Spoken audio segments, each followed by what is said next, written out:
दूरी पर था, एक बुजुर्ग मिले, उन्होंने उसकी राम राम ली। अब वह निर्मला उस बुजुर्ग से पूछती है, बाबा जी क्या मेरे माता पिता ठीक ठाक हैं? तो वह बुजुर्ग कहता है कि बेटी क्या बताऊं। कहा कि क्या हुआ?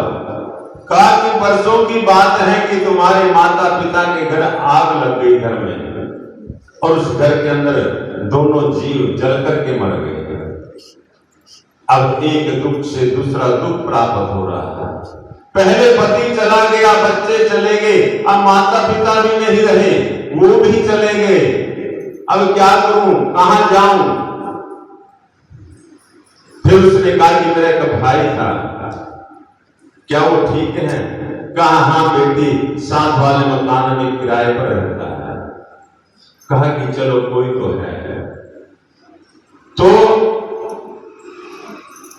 वह भाई के पास में गई, दरवाजा बंद था, दरवाजे को खटखटाया, भाई अंदर से आया, दरवाजा खोला, देखता कि बाहर बहन खड़ी हुई है।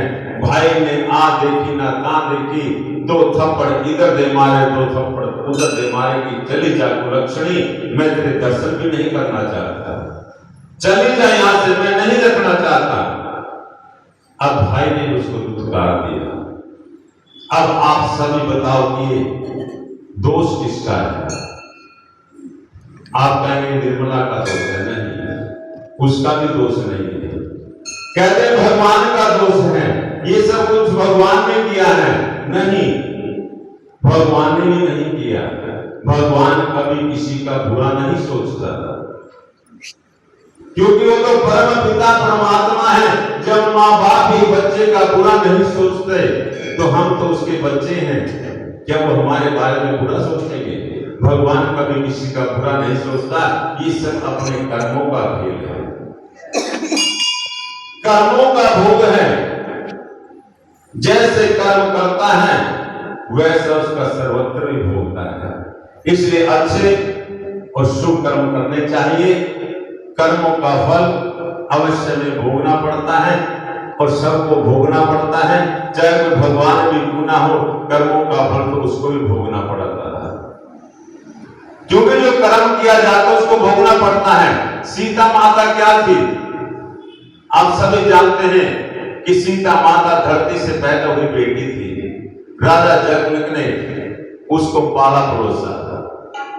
और जब जन्म मिला तो राजा के घर पाली गई, राजा के घर पाली परोसी गई। और जब शादी हुई तो वह भी राजा के घर हुई, लेकिन राजा के घर जाकर भी उसने कहां सुख भोगा है? उसने दुख ही दुख देखा है, कभी सुख होगा ही नहीं। अगर चाहे कितना भी गरीब क्यों ना हो, अगर उसके घर कोई नया मेहमान आने वाला है, संतान होने वाली है, तो वह उसकी पूरी देखभाल करता है। कहीं जाना होता है तो भी उसकी पूरी देखभाल करता है, और पड़ोस में बोल करके जाता है, बुजुर्गों को बोल करके जाता है कि मां मैं जा रहा हूं, पीछे तुम्हारे भोग का ध्यान रखना। पड़ोसियों को बोल करके जाता है, मुझे कहीं दिन लग जाएंगे, इसका ध्यान रखना। ऐसे बोल करके जाता है। और सीता माता तो गर्भवती थी, स्वयं उसके पति ने घर से निकाल दिया। क्यों निकाल दिया? उसके कर्मों का फल था। एक बार क्या हुआ कि सीता माता सभी पशु पक्षियों की आवाजों को समझती थी, सभी को पहचानती थी। एक बार क्या हुआ, एक तोता और तोती बैठे हुए थे, पकड़ लिया। जब दोनों बातें कर रहे थे तो तोती को सीता माता ने बचपन में पकड़ लिया। बचपना था उस समय, शादी नहीं हुई थी, उसके अपने पिता के घर में थे। जब तोती को पकड़ लिया